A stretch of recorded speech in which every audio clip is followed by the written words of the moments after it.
안녕하세요. 맘속에 좀 아는 언니 진아 언니입니다. 왜 아이가 이유 없이 울며 보채거나 잠을 푹 못 잘 때 있잖아요. 잘 먹던 아이인데 못 먹기도 하고 감기에 걸리거나 뭐 딱히 이유가 없는데도 아이가 그런다면 아이가 이가 나서 그럴 수가 있는데요. 이것을 이알이라고 해요. 아이에 따라서는 아무 증상 없이 이가 쏙 나오기도 하는데 저희 아이들은 모두 평소보다 더 칭얼대고 안 먹고 안 자고 이앓이를 정말 톡톡히 치르더라고요. 순하디 순한 우리 순딩이 아기도 이 시기만큼은 왕예민 베베가 돼버린다는 이앓이의 증상과 진아 언니에게 효과가 좋았던 대처 방법을 소개해 드릴게요.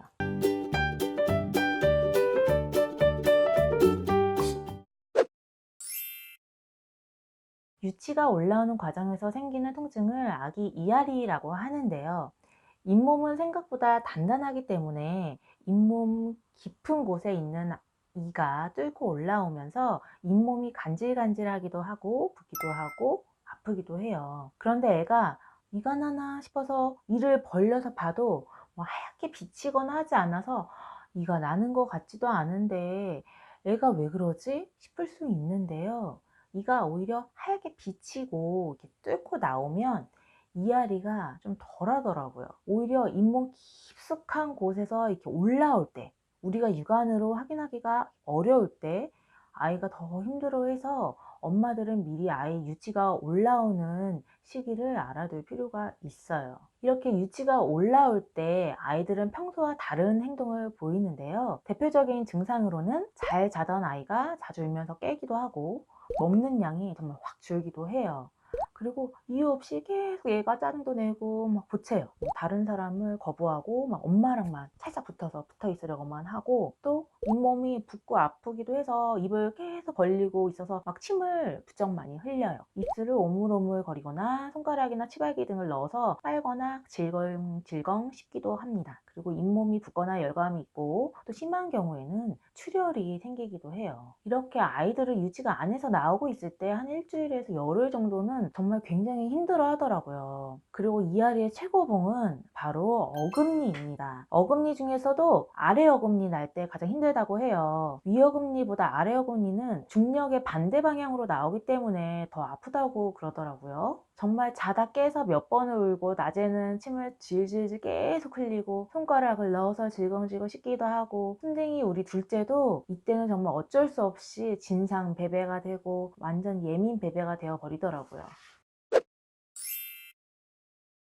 아기 이앓이 하느라 힘들어할 때 좀 완화시켜줄 수 있는 방법들이 있는데요. 저는 앞니와 이 어금니의 방법이 조금 달랐어요. 먼저 이 아이들 앞니의 경우는 차가운 치발기나 공과 젖꼭지를 주었어요. 이가 날 때 왜 욱신욱신하면서 잇몸이 열감이 돌기도 하는데요. 아이가 좋아하는 치발기나 공과 젖꼭지를 미리 냉장고에 넣어둬서 좀 차갑게 해주세요. 그리고 아이에게 물려주면 냉찜질 효과가 나면서 이 욱신욱신했던 그 잇몸의 열감을 식혀주고 또 통증을 줄이는데 도움이 되었습니다. 또 다른 방법은 잇몸 마사지를 해주면 좋아해요. 냉장고에 이렇게 구강 티슈를 두어서 차갑게 해서, 또는 핑거 칫솔을 두어가지고 아기의 잇몸을 이렇게 부드럽게 계속 닦아주면서 마사지를 해주면 잇몸 부위에 혈액순환이 되면서 좀 통증을 줄일 수가 있어요. 정말 신기하게도 아이가 칫솔질을 하는 것을 싫어했는데도 이때는 차가운 것으로 계속 문질러 주니까 가만히 있더라고요. 그리고 간식을 주면은 통증을 좀 잊어요. 이가 날 때 아이들은 잘 안 먹어요. 이때는 아무리 맛있는 거를 줘도 잘 안 먹더라고요. 그래서 평소에 아이가 좋아하는 좀 과자를 주었더니 과자를 오물오물 씹으면서 잘 먹는데요. 이 시기에 먹는 그 쌀 떡뻥은 계속 녹이면서 아그자 씹으면서도 잇몸을 마사지를 해주는 효과를 볼 수 있다고 하더라고요. 그래서 과자도 먹고 또 통증도 줄일 수 있어서 과자 한번 주는 거 한번 해보세요. 어금니의 경우에는 낮에는 앞니처럼 이렇게 차가운 걸로 마사지를 해주기도 하고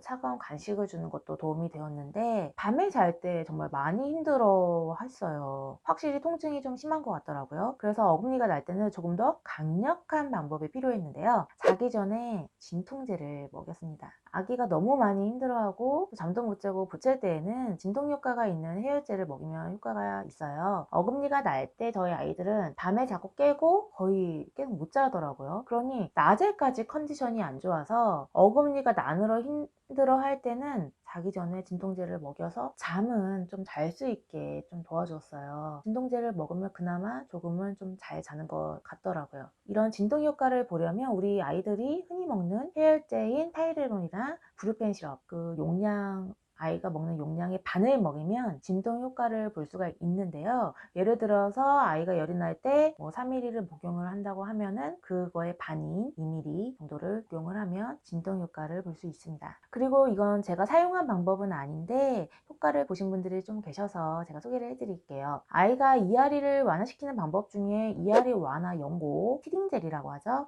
그리고 뭐 티딩 캔디, 티딩 목걸이도 있고 또 티딩 과자가 있어요. 우리나라 제품은 아니고 보통 해외 구매 대행이나 직구를 통해서 구입을 할 수가 있는데요. 잇몸을 진정시켜주고 염증 완화에 효과적이라고 해서 이앓이를 완화시켜준다고 해요. 티딩 젤은 그 소량을 덜어서 이렇게 잇몸에 발라주는데 제가 예전에 아이 어릴 때 한번 구입했던 티딩 젤에는 그 리도카인이라는 국소 마취제가 소량 들어가 있었어요. 그래서 혹시나 싶어서 제 잇몸에 살짝 발라보니까 약간 마취되는 느낌이 들어서 저는 사용하진 않았거든요. 그런데 이게 사실은 안전성 테스트에 통과된 제품이라 안전하고 또 사용해도 된다고는 해요. 하지만 사용 전에 전 성분과 또 주의사항을 꼭 읽어보시고 사용하시길 바랍니다. 아이가 한 단계 한 단계 성장할 때마다 겪는 고통은 그리고 시행착오들은 마치 아이가 자고 일어났는데 아무도 없는 그리고 아무것도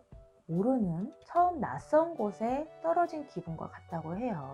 아이의 투정을 보며 대신 아파해 줄 수 없는 미안한 마음 대신 아이를 따뜻하게 안아주세요. 그것이 큰 힘이 되어서 아이는 또 한 단계 성장해 나갈 수 있겠죠? 이 세상 모든 아이들이 건강하고 올바르게 자라나길 진아 언니가 진심을 다해 응원할게요. 부모님들도 파이팅입니다. 이상으로 맘톡의 좀 아는 언니 진아 언니였습니다. 감사합니다.